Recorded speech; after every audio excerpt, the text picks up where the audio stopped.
And so our guy's using the old Honda and is back to ski down, and he keeps trying to push it off from the front, and for whatever reason, it's not coming off. So he's going to go ahead and jump on board. Looks like we're going to fire her up and try and power her off. And it's still not backing off. And he's realizing something's wrong, and it's because he is still hooked onto the trailer. So hopefully, there we go, he'll get it unhooked. Let's see if this is the issue. It's a strange hookup job. He didn't use the eyes that are on the stern of the ski. Like, there's some underneath on the transom. He used one under the seat, and there we go, she breaks free. So that was the issue, and he's still holding on to that stern strap as he tries to back it off. But welcome back, crew, to the greatest show on earth, and that is the Miami Boat Ramps channel. I'm your host, Broncos Guru, and today we are down here visiting 79th Street. I don't know why he's still holding on to that strap as he goes over. And the reality is he could kill the ski. His girl's got a line, which is unusual for down here at 79th, to see not even just a ski, anybody using lines. For whatever reason, they all come in here, no fenders, no lines, just, it's kind of the standard practice here at 79th Street. He's trying to step off onto the trailer. Risky move, but there we go. He steps down, and he'll be able to get out of here. It's not often we see like a lowered Honda, I believe it's a Civic, down here dropping some sort of vessel. So here comes our next crew. They're down at the far end of the docks. And he's got a boat next to him, taking it easy on approach. So he's kind of far off the dock. Gonna brake check it. One of those kind of weird days down here at 79th. There's not a ton of wind, not a lot of current. It's a pretty relaxed day for the most part down here. So he turns the bow in, but of course it's going to kick the stern out ever so slightly. He has to be careful. Now it's coming around, heading toward the dock behind him, and there's a boat on the other side back there behind him as well, as they're drifting that way. So the guy in the blue shirt on the dock notices it, but nobody's really in panic mode yet.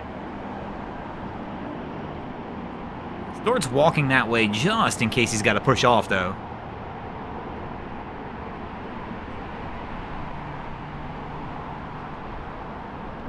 And Cap's kind of looking all around like, what do I do from here? But man, you've just got to give it a bump to 4 gear and move yourself toward the dock and try and get that line. So his girl's up in the bow, ready to try and get him on. Now she's pushing off the pole. And again, he's kind of looking back, trying to analyze the situation. And there we go. Gives it the bump of 4 gear he needs. That's going to bring that stern around and bring him kind of back over onto the dock.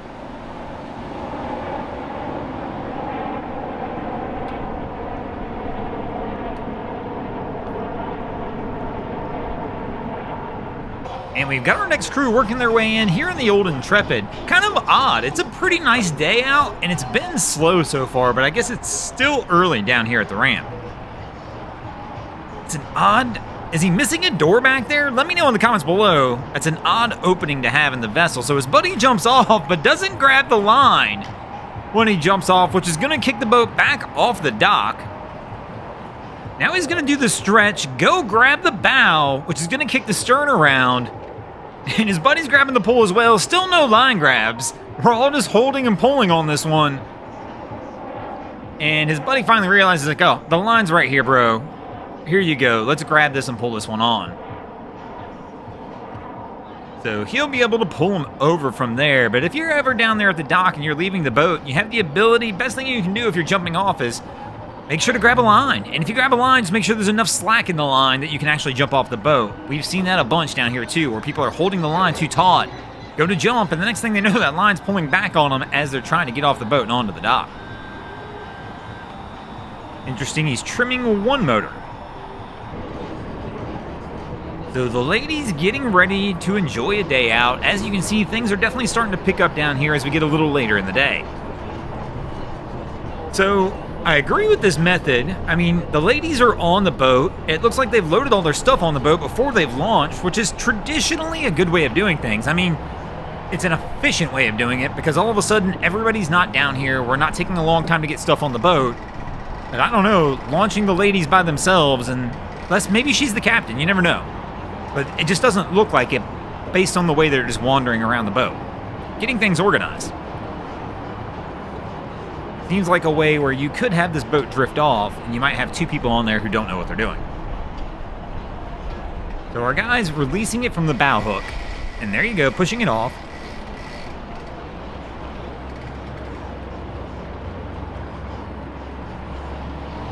And we've got another crew coming in. So Cap is heading toward the dock. Got a good approach angle, decent speed, gonna brake check it around, which is gonna kick that stern back around, straighten them out, and they're gonna get the nice slow drift right on the dock. And Wifey goes for the first toss is a miss, second toss is a miss, and she won't hand the line off on the third attempt.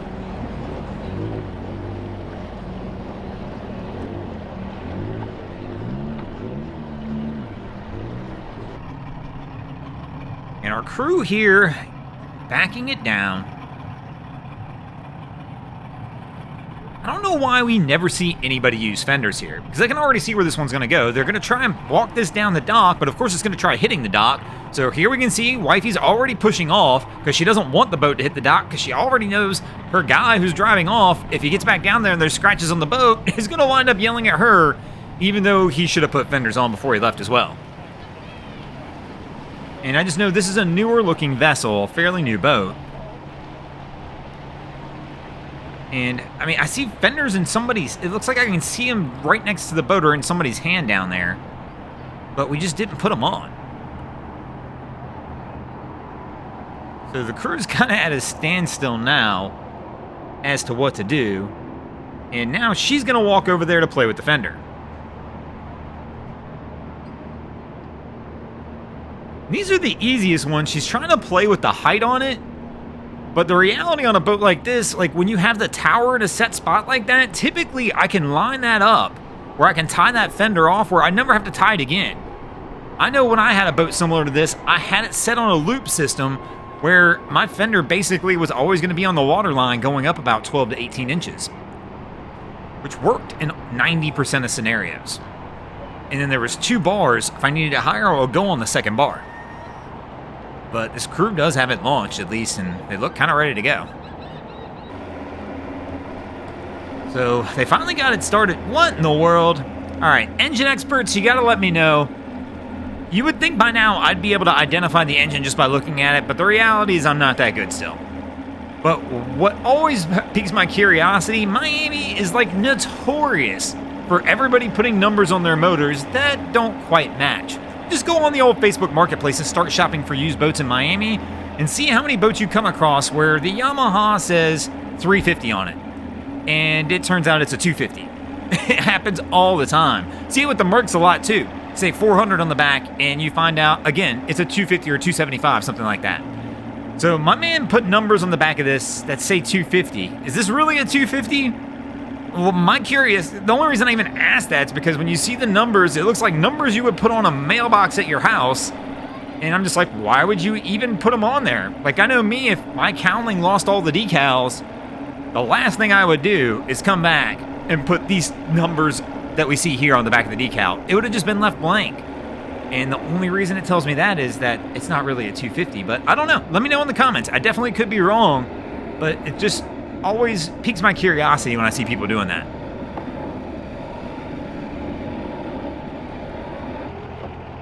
So next crew coming in, trying to line it up. And Cap's got the boat turning, going to head bow in toward dock 2.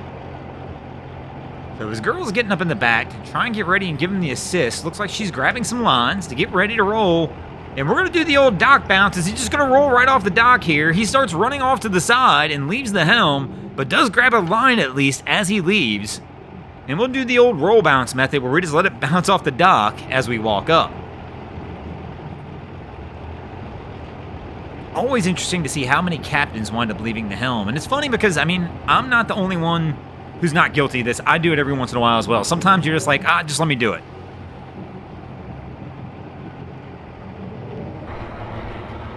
So here comes our next crew, and as we can tell, the boat is looking a little crooked on the trailer, and they're going to bring it back down here and try and get that fixed up. So he's starting to turn it around.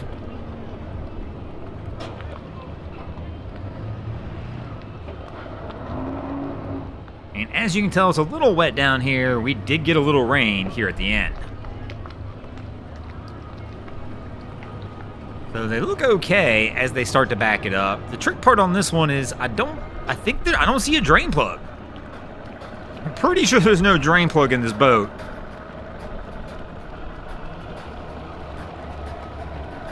And we're gonna find out in a second once they actually get it into the water.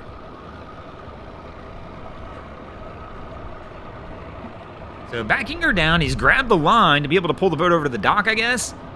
And there it is. It's in.